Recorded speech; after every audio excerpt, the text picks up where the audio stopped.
Tone channel को subscribe कीजिए और नई कहानियाँ सबसे पहले देखिए। लखनपुर नामक छोटे से गांव में एक छोटा सा परिवार रहता था। उस परिवार में सुखीलाल, उसकी पत्नी शांति और उसका पोता बंसी रहता था।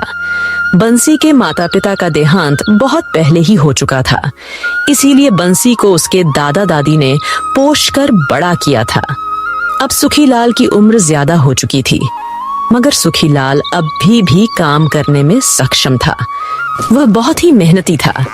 सुखीलाल के पास एक छोटा सा खेत था जिसमें वह दिन रात बहुत मेहनत करता था और इधर सुखीलाल की पत्नी घर का सारा काम संभालती थी। और इधर सुखीलाल के पोते बंसी की कहानी बिल्कुल अलग थी। उसका किसी काम में मन नहीं लगता था। बंसी हमेशा भगवान का नाम जाप करने में समय बिताता था। वह हर समय सिर्फ भगवान का नाम जाप करता रहता था। हरे कृष्ण हरे कृष्ण हरे कृष्ण हरे कृष्ण हरे कृष्ण हरे कृष्ण हरे कृष्ण हरे कृष्ण हरे कृष्ण हरे कृष्ण हरे। वह भगवान की भक्ति में इतना रंग गया था कि वह और कोई भी काम नहीं करता था। वह दिन रात बस भगवान का नाम जपता रहता था। बंसी के इस व्यवहार से उसके दादा दादी बहुत परेशान रहते थे। जब सुखीलाल अपने खेतों पर काम करने जा रहे थे, तभी उन्हें बगल के गांव का एक गांव वाला मिलता है। राम राम सुखीलाल काका। राम राम रघु बेटा, राम राम। अरे सुखीलाल काका बहुत ही दुबले पतले दिखाई दे रहे हैं। क्या बात है काका, तबीयत तो ठीक है ना आपकी? हाँ रघु बेटा, पिछले कुछ दिनों से मेरी तबीयत ठीक नहीं लग रही, पर क्या करूँ रघु बेटा, खेत नहीं जाऊंगा, काम नहीं करूंगा तो घर कैसे चलेगा। लेकिन काका, आपकी तबीयत खराब है तो आप खेतों पर काम करने क्यों जा रहे हैं? क्यों, क्या हुआ काका? बंसी तो बहुत बड़ा हो गया है ना, क्या वह आपके कामों में हाथ नहीं बटाता?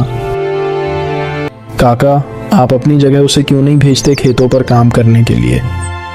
अब आपकी उम्र ज़्यादा हो चुकी है, अब आपकी उम्र नहीं रही खेतों पर काम करने की। आप अपनी जगह खेतों पर उसे ही क्यों नहीं भेज देते हो? अब आपकी उम्र आराम करने की है, काम करने की नहीं। अरे रघु, तुम्हें कुछ पता नहीं है, बंसी एक नंबर का निकम्मा है। उसे किसी काम में कोई दिलचस्पी नहीं है, वह कोई काम भी नहीं करना चाहता है। मैंने बहुत कोशिश की कि वह कोई ना कोई अच्छा काम पकड़ ले। उसे मैंने शहर में अच्छी नौकरी लगवा दी थी, पर वह शहर से भी भाग आया। एक बार मैंने गांव के एक लड़के से बात करके गांव के ही मुखिया जी के घर में बहुत अच्छी तनख्वाह पर काम लगवाया था, पर उसने वह नौकरी भी छोड़ दी। मैं तो उसे समझा समझा कर थक गया हूँ, पता नहीं इस लड़के का क्या होगा। अरे काका, आपका पोता ऐसे नहीं सुधरने वाला। आप एक काम कीजिए, उसकी शादी करवा दीजिए। जब उसकी पत्नी घर में आ जाएगी तब उसके सर पर एक जिम्मेदारी आ जाएगी और वह अपने आप सुधर जाएगा। और आप खेतों का काम छोड़कर काकी को लेकर तीर्थ यात्रा पर चले जाइए। फिर देखिएगा वह कैसे काम पर जाता है। मजबूरी में उसे काम तो करना ही पड़ेगा। हाँ रघु, बात तो तुम एकदम सही कह रहे हो। काका, मैं ठीक नहीं एकदम सही कह रहा हूँ, आपको यही करना पड़ेगा। हाँ भाई, मेरे दिमाग में ये बात कैसे नहीं आई। मैं जल्दी से जल्दी उसकी शादी करवा दूंगा। अगर तुम्हारे नजर में कोई लड़की है तो तुम मुझे बताओ, मैं जल्दी से जल्दी उसकी शादी करवा देता हूँ। हाँ, एक लड़की तो है, मेरी नज़र में सुंदर है और कामकाज में भी बहुत होशियार है। आपके घर का सारा काम संभाल लेगी। वह बचपन से ही बहुत गुणी है, उससे आप कोई भी काम करवा सकते हैं। वह कभी मना नहीं करेगी और वह लड़की आपके पोते बंसी को भी सुधार देगी। अरे रघु बेटा, ये तो बहुत अच्छी बात है। मैं अभी घर जाकर शांति से इस बारे में बात करता हूँ।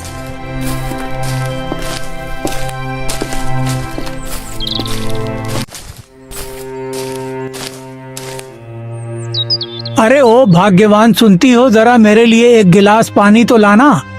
अभी आ रही हूँ।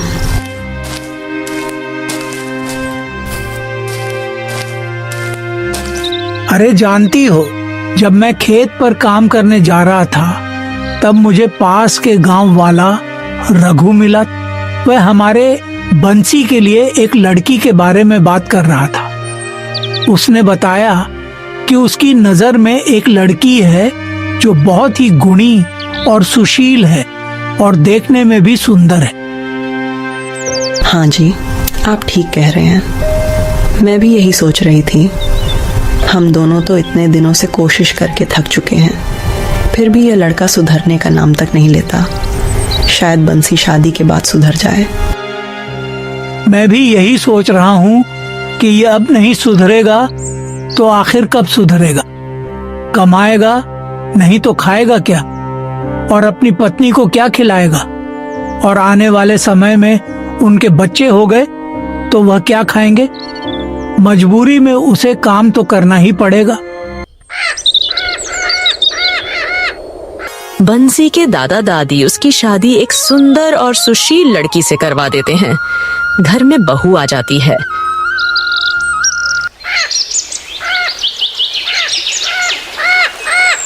शादी के 1 महीने बाद बंसी के दादा बंसी से कहते हैं, बंसी बेटा, हमने अपनी तरफ से पूरी जिम्मेदारी निभा दी है। अब हमारी जिम्मेदारी खत्म हो गई है और अब यह घर तुम्हें ही संभालना है। हम दोनों की अब उम्र बहुत ज्यादा हो चुकी है, तो अब हम सोच रहे हैं कि तीर्थ यात्रा पर चले जाएं और आखिरी दिनों में भगवान के दर्शन कर लें। इसलिए हम दोनों अब तीर्थ यात्रा पर जा रहे हैं। पता नहीं तीर्थ यात्रा करने में कितने दिन लग जाए। इसलिए बंसी बेटा, तुम अपनी जिम्मेदारी अच्छी तरह से निभाना। मैं यह सब तुम्हारे भरोसे छोड़कर जा रहा हूँ। मैं उम्मीद करता हूँ कि तुम हमें निराश नहीं करोगे।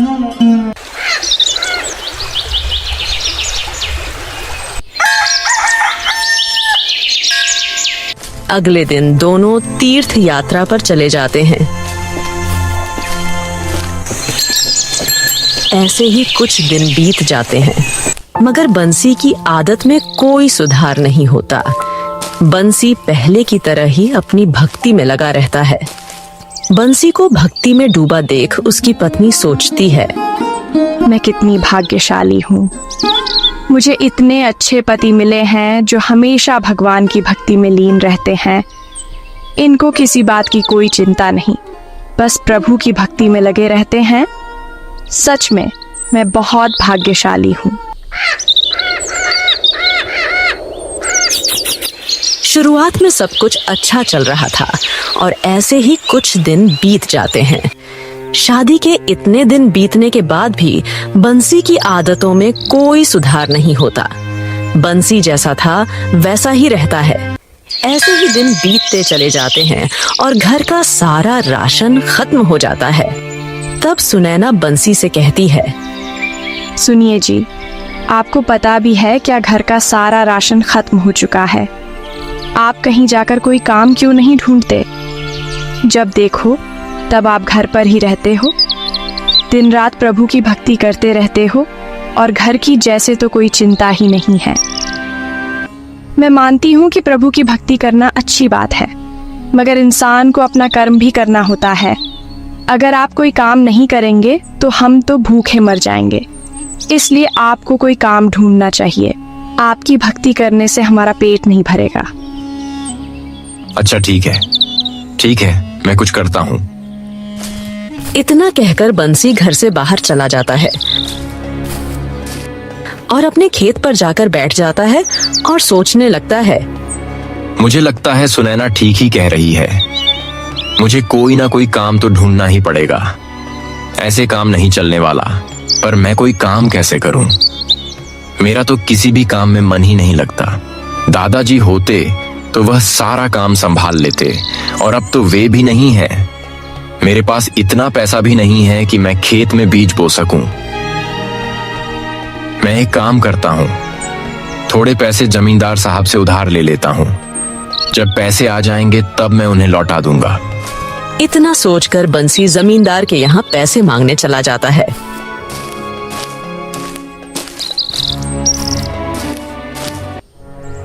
राम राम मलिक, राम राम। बंसी कहो यहाँ कैसे आना हुआ? मालिक, मुझे थोड़े पैसे की जरूरत थी।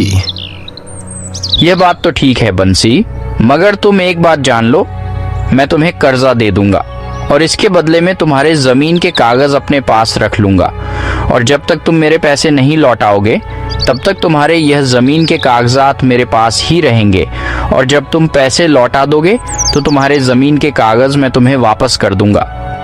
जमींदार जमीन के बदले बंसी को कर्ज दे देता है और बंसी जमींदार से पैसे लेकर वहां से चला जाता है।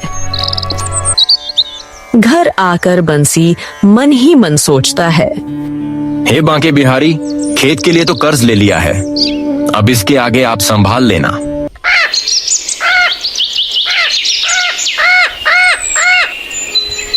बंसी अपने खेत में बीज बो देता है और देखते ही देखते कुछ दिन बाद उसके खेत में अच्छी फसल निकल आती है। मगर बंसी की आदत नहीं जाती। वह दिन का आधा से ज्यादा समय भगवान की भक्ति में बिताता है, आधा खेत की रखवाली में। और इसी तरह एक दिन बंसी भगवान की भक्ति में इतना लीन हो जाता है कि कब आकर जंगली जानवर उसकी सारी फसल बर्बाद कर देते हैं, उसे पता ही नहीं चलता। जब अगली सुबह बंसी खेतों पर जाकर देखता है तो उसकी पूरी फसल खराब हो चुकी थी। तब वह दुखी मन से सोचता है, हे ऊपर वाले, ये कैसे हो गया? मुझे तो कुछ पता ही नहीं चला। अब घर जाकर सुनैना से क्या बोलूंगा? मैंने तो कर्ज लेकर सारे बीज खरीदे थे, मुझे तो जमींदार के पैसे भी लौटाने हैं। हे प्रभु, यह आपने क्या कर दिया? यही सोचते सचते बंसी घर पहुंच जाता है। घर जाकर बंसी सुनैना से कहता है, सुनैना, हमारी सारी फसल बर्बाद हो गई। जंगली जानवरों ने हमारे खेत की सारी फसल बर्बाद कर दी है। लेकिन आप तो रात भर खेतों पर ही थे, तो जब जंगली जानवर फसल खराब कर रहे थे तो आप क्या कर रहे थे? सुनैना, मुझे तो पता भी नहीं चला कि जंगली जानवरों ने कब हमारी फसल बर्बाद कर दी। मुझे सब पता है, ये सब कैसे हुआ होगा। आप अपने भगवान के नाम जपने में इतने व्यस्त हो गए होंगे और आपने ध्यान ही नहीं दिया होगा, इसी वजह से यह सब हुआ है। सुनैना, तुम चिंता मत करो, भगवान हमारे सारे कष्ट दूर कर देंगे। आपको शर्म नहीं आती क्या? मैंने बहुत से लोगों को भक्ति करते हुए देखा है, पर ऐसी भक्ति किस काम की जिसकी वजह से इंसान का खुद का नुकसान हो जाए। सब कुछ इस भक्ति की वजह से हुआ है। आपकी इस भक्ति की वजह से हम लोग आज इतनी बड़ी मुसीबत में हैं। भगवान की भक्ति में आप पूरी तरह से पागल हो गए हैं। इसी तरह कुछ दिन बीत जाते हैं और घर का बचा खूंचा राशन पूरी तरह से खत्म हो जाता है। सुनैना बंसी की आदतों से तंग आ जाती है, लेकिन बंसी को कोई फर्क नहीं पड़ता। वह फिर भी घर पर ही बैठकर भगवान का नाम जाप करता रहता है। तब सुनैना सोचती है, अब इनसे तो कोई काम होने से रहा, यह तो कुछ करेंगे नहीं, मुझे ही कुछ करना पड़ेगा। मेरी तो पूरी जिंदगी बर्बाद हो गई। इस आदमी से शादी करके मेरी किस्मत फूट गई। मैंने क्या सोचा था और यह आदमी क्या निकला। जब मैं शादी करके इस घर में आई तो मुझे लगा कि मुझे एक बहुत अच्छा पति मिला है जो भगवान की भक्ति करता है, लेकिन यह पता नहीं था कि यही भक्ति हमें एक दिन ले डूबेगी। आज भगवान की भक्ति की वजह से ही हमारे घर में खाने के लिए एक दाना तक नहीं है। इन्हें कितना भी मैं समझा लूं, यह कुछ नहीं करेंगे। यह भगवान की भक्ति में खुद भी भूखे रहेंगे और हमें भी भूखा रखेंगे। मैं एक काम करती हूँ, किसी के घर में साफ सफाई या फिर खाना बनाने का काम ढूंढ लेती हूँ। सुनैना दूसरे के घरों में साफ सफाई, बर्तन धोने और खाना बनाने का काम ढूंढ लेती है। दूसरों के घरों में काम करके सुनैना थोड़े बहुत पैसे कमाती है और जैसे तैसे करके सुनैना के घर का गुजारा चलता है।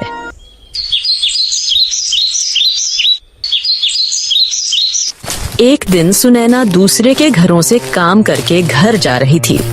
तभी गांव का जमींदार सुनैना को बीच रास्ते में रोक लेता है और कहता है, सुनो बंसी की बहू, बंसी से कहने का तो अब कोई फायदा नहीं।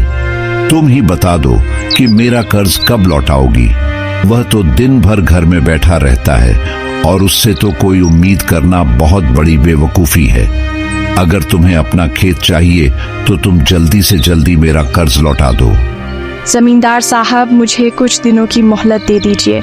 मैं कुछ ना कुछ करके आपके सारे पैसे लौटा दूंगी।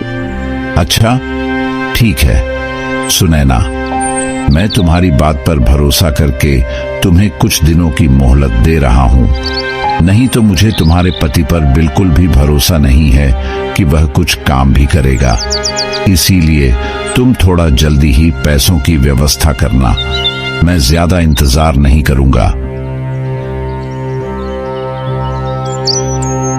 जब सुनैना घर जाती है तो ये सारी बातें बंसी को बोलती हैं।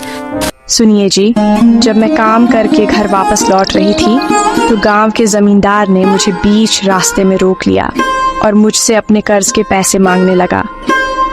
वहां गांव के कई लोग खड़े थे। उन सारे लोगों के सामने मेरी कितनी बेइज्जती हुई। उसने आपके बारे में भी बहुत बुरा भला कहा, लेकिन मैं उससे कुछ भी न कह पाई क्योंकि इसमें उसकी कोई गलती नहीं है। मैं उसे कुछ नहीं कह पाई क्योंकि इसमें उसकी कोई गलती नहीं है। सारी गलती आपकी है। जब आपको पता था कि आपसे कोई काम नहीं होगा तो फिर आपने जमींदार से कर्ज क्यों लिया? अब हम उसे कर्ज के पैसे कहाँ से लौटाएंगे? इतना सब हो जाने के बाद भी बंसी अपनी भक्ति में फिर से लग जाता है। आपसे तो बात करना ही बेकार है। आप अभी तक वहीं अटके हुए हैं। क्या आपको पता नहीं है कि किस वजह से हम लोग आज इस मुसीबत में फंस गए हैं? भगवान कभी किसी की मदद करने नहीं आते। हमें अपना काम खुद ही करना पड़ता है। भक्ति से किसी का पेट नहीं भरता। पेट भरने के लिए काम करना पड़ता है। लेकिन पता नहीं मैं आपको समझा ही क्यों रही हूँ।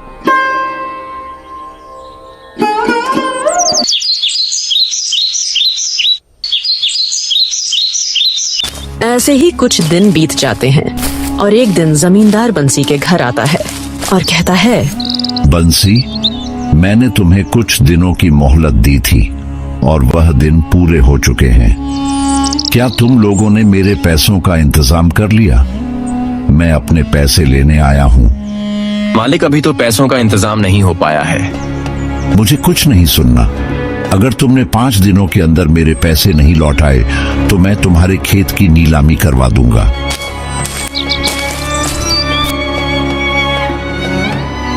जमींदार की बातें सुनकर सुनैना बहुत परेशान हो जाती है और बंसी वहां से उठकर घर के बाहर चला जाता है और एक जगह पर बैठकर सोचने लगता है। हे बंसी वाले, अब तुम्हारा ही सहारा है। अब आप ही कुछ कर सकते हो। मैं जमींदार के इतने सारे पैसे कहां से लौट आऊंगा? अब मेरे पास तो कोई रास्ता ही नहीं बचा है। हे भगवान, अब मैं क्या करूं? अगर मैं ऐसा हूं तो मेरी क्या गलती है? मुझे भी तो आपने ही बनाया है। हे प्रभु, मैंने अपना जीवन आपको सौंप दिया है। अब तो मेरा अच्छा या बुरा सब आप ही को देखना है। अब मेरे सारे सुख दुख आप ही को तय करना है। प्रभु, अब सब आप ही को देखना है। मैं सब आप ही पर छोड़ रहा हूं।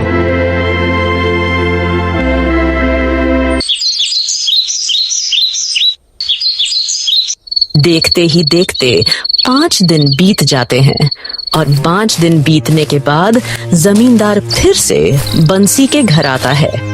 सुनो बंसी की बहू, बंसी घर पर है क्या? आज 5 दिन पूरे हो गए हैं। नहीं जमींदार जी, वो तो घर पर नहीं है। वो कहीं बाहर गए हुए हैं। क्योंकि उसे पता था कि मैं आने वाला हूँ, तभी वह घर से बाहर भाग गया। बंसी को क्या लगता है कि वह घर छोड़कर इधर उधर भाग जाएगा तो क्या मैं अपने पैसे उससे वसूल नहीं करूंगा? ऐसा बिल्कुल भी नहीं होगा। वैसे भी वह काम चोर काम पर तो गया नहीं होगा। मुझे उसे पैसे देकर ही बहुत बड़ी गलती हो गई। जो आदमी खुद का घर नहीं चला सकता, अपनी पत्नी का पेट तक नहीं भर सकता, वह कर्ज का पैसा कहां से लौट आएगा। इतना बेशर्म आदमी मैंने आज तक नहीं देखा, जो अपनी पत्नी के कमाई पर अपना पेट पाल रहा है और खुद घर पर आराम करता है और तुम्हें काम करने के लिए लोगों के घर पर भेजता है। उसे तो शर्म के मारे कहीं जाकर डूब मरना चाहिए। आप मेरे पति के बारे में ऐसा मत बोलिए। जमींदार साहब, आप जुबान संभाल कर बात कीजिए। आपको ऐसी बात करने में शर्म नहीं आ रही है क्या? क्यों ना बोलूं? मैं भला तुम ही बताऊं। मैं कोई झूठ तो नहीं बोल रहा हूं और यह सच भी तो है, भले ही तुम्हें बुरा लगे। अच्छा तुम ही बताओ, बंसी से शादी करके तुम्हें क्या सुख मिला, जो उसके बारे में बुरा सुनने पर तुम्हें अच्छा नहीं लग रहा है? उसने आज तक तुम्हें दिया ही क्या है? अगर मेरी बात मानो तो तुम उसे छोड़ दो और मेरे पास आ जाओ। कब तक भिखारियों का जीवन जीते रहोगी? बंसी तुम्हें कोई सुख नहीं देने वाला। अगर मेरे पास रहोगी तो मैं तुम्हें सारा सुख दूंगा, नए कपड़े, नौकर चाकर, नई सरिया, और तुम्हें मैं रानी बनाकर रखूंगा और सब कुछ दूंगा जो तुम चाहोगी। और हाँ, मैंने जो बंसी को कर्ज दिया है वह भी माफ कर दूंगा। तो फिर देखना तुम्हारा जीवन कैसे बदल जाता है। हम गरीब हैं तो क्या हुआ, हमारी भी इज्जत है। आपकी हिम्मत कैसे हुई मुझसे ऐसी बातें करने की? निकल जाइए अभी के अभी मेरे घर से, नहीं तो मुझसे बुरा कोई नहीं होगा। हमने आपसे कर्ज लिया है तो क्या हुआ, हम आपका कर्ज लौटा देंगे। हम आपके कोई गुलाम नहीं है, जो आप जैसा कहेंगे हम वैसा ही करेंगे। आपने मुझे समझा क्या रखा है? जल्दी जाओ यहाँ से, नहीं तो गांव के लोगों को बुलाकर उनके सामने आपकी बेइज्जती न कर दी तो मेरा नाम भी सुनैना नहीं। तुम्हारी इतनी औकात, तुम मुझसे ऊंची आवाज में बात करेगी? मेरे ही टुकड़े पर पलते हो और मुझे ही आंखें दिखाती हो। अरे मैं तो तुम्हारे ही भले के बारे में सोच रहा था, और वैसे भी उस निकम्मे ने आज तक तुम्हें दिया ही क्या है, और तुमने मेरी ही बेइज्जती कर दी। अब देख मैं तुम लोगों के साथ क्या करता हूँ। तुम्हें फूटी कौड़ी के लिए भी मोहताज न कर दिया तो मेरा भी नाम बदल देना। अब तुम दोनों अपने खेत को भूल ही जाओ और वहां अब कदम रखने की भी हिम्मत मत करना, नहीं तो मैं तुम दोनों की क्या दुर्गति करूंगा ये तो मुझे भी नहीं पता। अब वह खेत मेरा है, अब तुम्हारा उस पर कोई अधिकार नहीं। इतना कहकर जमींदार वहां से चला जाता है। सुनैना बहुत ही गुस्से में होती है। तभी वह सोचती है, ये सारी समस्या इनकी वजह से आई है। अगर यह कहीं काम कर रहे होते तो इतनी बड़ी मुसीबत नहीं आती। आज हम खाने के लिए एक दाने को मोहताज है, ऊपर से उस जमींदार ने अपनी सारी हद पार कर दी। ये सब इनकी वजह से हुआ है। तभी बंसी घर आता है और अपने पूजा पाठ में लग जाता है। तभी सुनैना गुस्से में बोलती है, बस बहुत हो चुका, ये सब मेरे घर में नहीं चलेगा। अपना सामान बांधिए और निकल जाइए यहाँ से। ये घर मैंने पहले भी चलाया है और अभी चलाऊंगी। अब मुझे आपकी जरूरत नहीं है। भाग्यवान, ये तुम क्या कह रही हो? मैं कहाँ जाऊंगा और कहाँ रहूंगा? यह सब तो आपके प्रभु जानते होंगे कि आप कहाँ रहेंगे और जाएंगे उनसे आप पूछ लीजिएगा कि आप कहाँ रहेंगे। आपके ही वजह से आज जमींदार ने मुझसे कितनी घटिया बातें की, लेकिन आपसे बात करने का कोई फायदा नहीं है। बस आप मेरी नजरों के सामने से चले जाइए और फिर से आप अपना चेहरा मुझे मत दिखाइएगा। जहां आपको जाना है वहां चले जाइए। इतना कहकर सुनैना बंसी को घर से बाहर निकाल देती है। बंसी घर से दूर जाकर एक पेड़ के नीचे बैठकर रोने लगता है और कहता है, हे बंसी वाले, ये आज मेरे साथ क्या हो रहा है? मैंने बचपन से आपकी भक्ति की, उस भक्ति के बदले में आज मुझे यह कैसी सजा मिल रही है?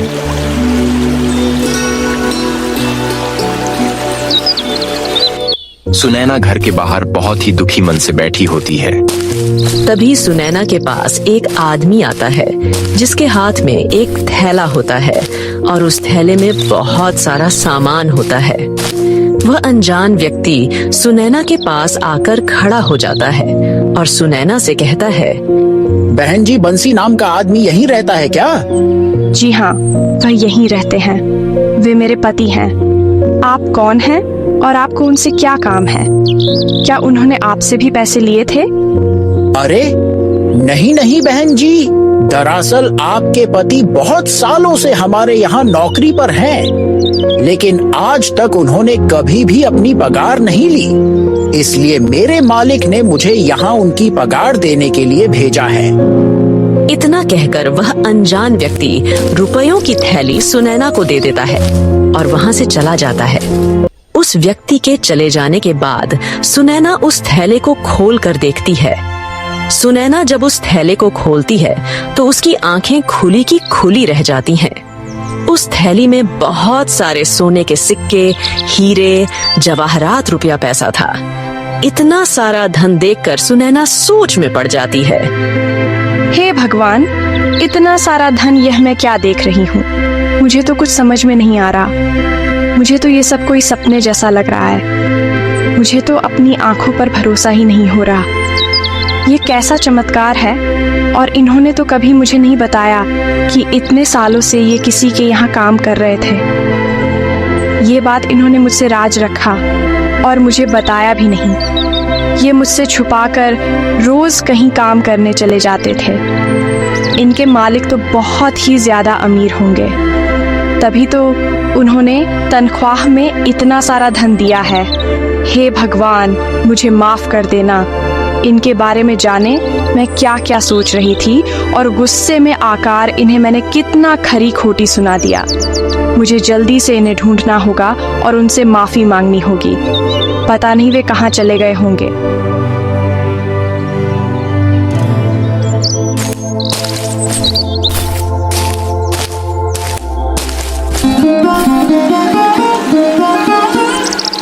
अजी, आप यहाँ बैठे हैं। मैंने आपको कहाँ कहाँ नहीं ढूंढा। मुझे माफ़ कर दीजिए। मैंने आपसे कितनी बदतमीज़ी से बात की, इसका मुझे बहुत ही ज़्यादा पछतावा है। अब घर चलिए। बंसी को सुनैना की बातें कुछ पल्ले नहीं पड़ रही थीं। उसे कुछ भी समझ में नहीं आ रहा था कि आखिर सुनैना क्या बोल रही है। नहीं सुनैना, तुमने बिल्कुल ठीक किया है। यही मेरी सजा है। मैं उस घर में नहीं जाऊंगा। वैसे भी आज तक मैंने तुम्हें कौन सा सुख दिया है? तुम्हें मेरे साथ रहने से हमेशा दुख ही मिला है। उसके बाद सुनैना ने बंसी को सारी घटना बताती है। सुनैना, ये तुम क्या कह रही हो? मुझे तो कुछ भी समझ में नहीं आ रहा है। तब वह सुनैना के साथ घर जाता है। जब बंसी घर जाता है तो इतना सारा धन देखकर वह भावुक हो जाता है और वह सुनैना से कहता है, सुनैना, ये सब धन जो तुम देख रही हो वह सब ईश्वर की कृपा है। जो आदमी तुम्हारे पास यह थैला देने आया था वह कोई आम आदमी नहीं था। वे साक्षात मेरे प्रभु थे, जिनकी भक्ति मैं बचपन से करता आया हूँ। देखो सुनैना, भगवान ने मुझे क्या दिया है, मैंने तो कभी सोचा भी नहीं था।